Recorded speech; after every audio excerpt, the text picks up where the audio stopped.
Well, what this means, perhaps then, is that we need to have a need. God supplies that by presenting us with a life that has good and evil in it, good and bad, and uncertainty.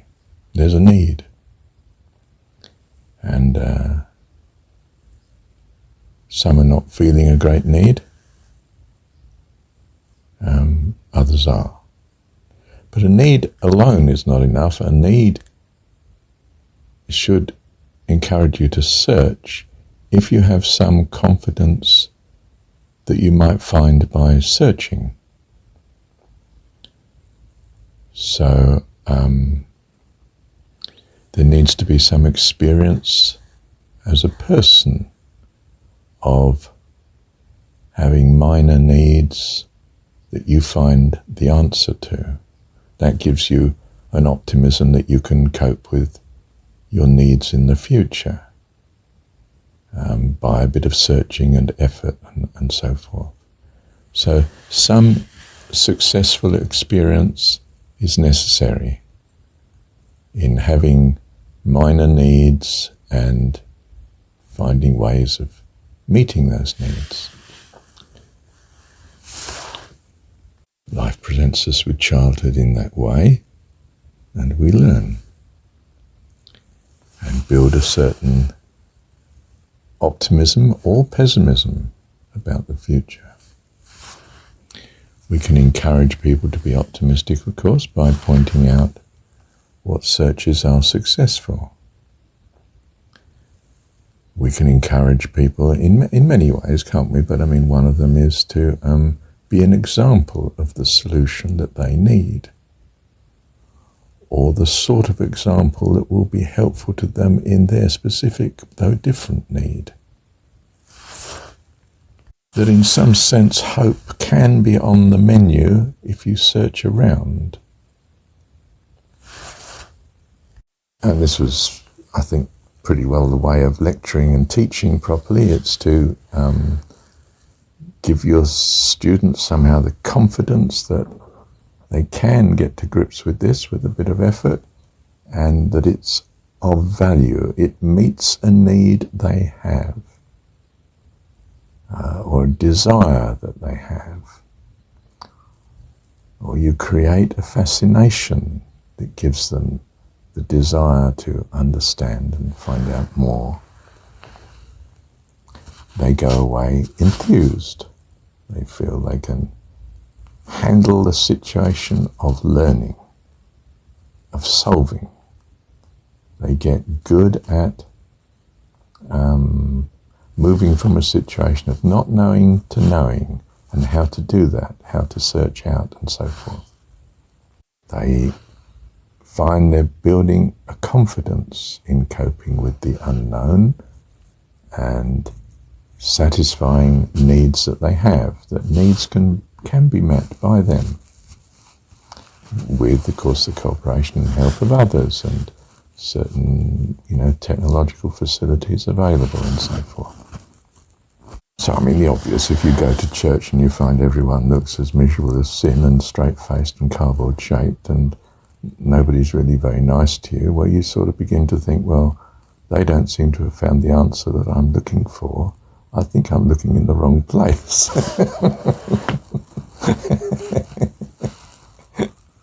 And after N years of minor and major frustrations, you come to realise you're right. So, of course, some churches are, in fact, at pains to love you into the place and make a tremendous fuss of you when you first arrive, so that you feel, what lovely people, this is meeting my fellowship needs and so on. And those that feel able, in some sense, want to present you with some communication concerning such, so that you know there is hope of finding answers to your problems.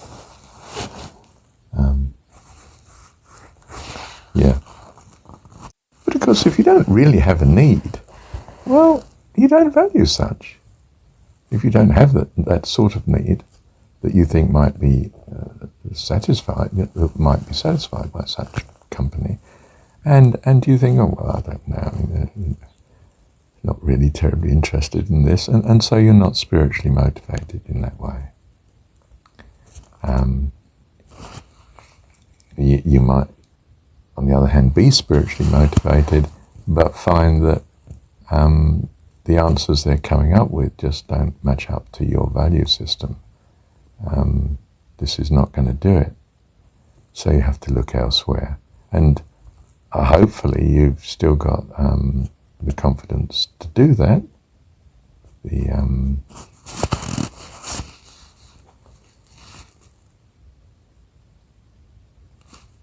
With the need that's still with you, that's not been satisfied, and so you're driven to go further. So what does God do about this? Well, He puts you in a world where you have needs, and you have some experience of success in meeting needs that and tries to give you situations that encourage you to cope with the next appropriate problem. What's His goal? Well, the goal, as I understand it, is that you become a wonderful person like Himself. You mature into life eternal, part of the host of heaven. That's how I would like to see it. And so I'm trusting that that is the case, because that is what I value. And I haven't yet been faced with stark experience that would lead me to be certain that this was not so, not valid, or clear in my heart that this is no longer what I value. Either of those two things. So I interpret the difficulties of this world in that way, that they are difficulties given to me, blessed by God, to understand and to move forward. There's a great optimism there, isn't there? This optimism turns on some experience or consciousness of the goodness of God in my life. If I had none, how could I be optimistic? Do you see? How do I explain how some people seem to be maintaining they have no good reason to be optimistic? I just don't believe it to be true. I feel that they are afflicted by a malady that somehow has kept them from realizing the goodness of God to them. They may point out, of course, they've had terrible times, appalling start in life and so forth. And I can certainly, my heart goes out to them on such.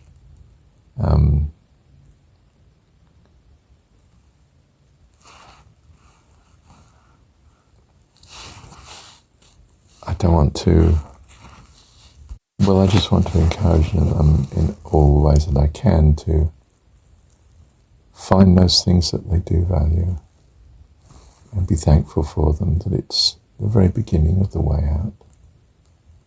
And it is the way out of their problems, as I understand it. I may at some time in my life be faced with exception to this. I haven't really been faced with that yet, despite meeting people with an appalling train of life experiences to date. There's also always much that would lead me to suppose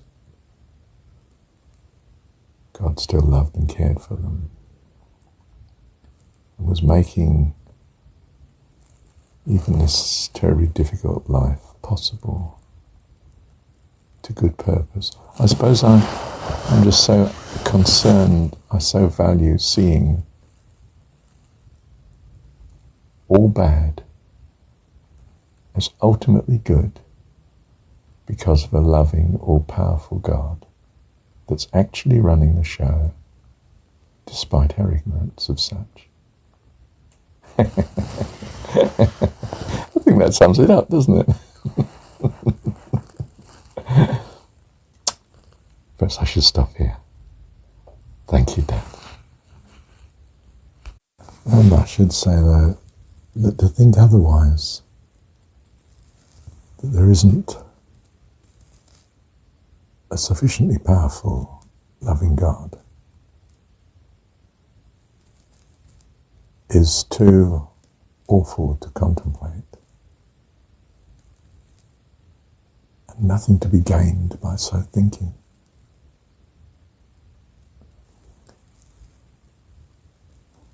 If I'm right, that's terrible. If I'm wrong, I'm much happier choosing to believe that which I do.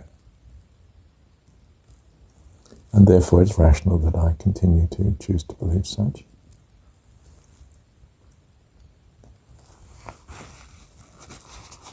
And even if I were convinced, well, I would almost say I can't be convinced to the contrary, because the contrary is so awful to my mind.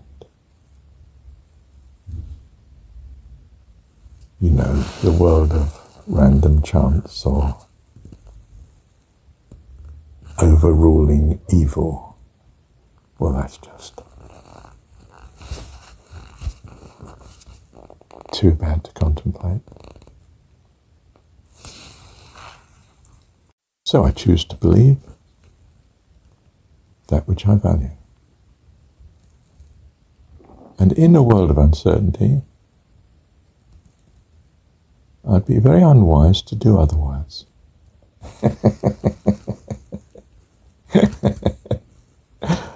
Thank you, Dad.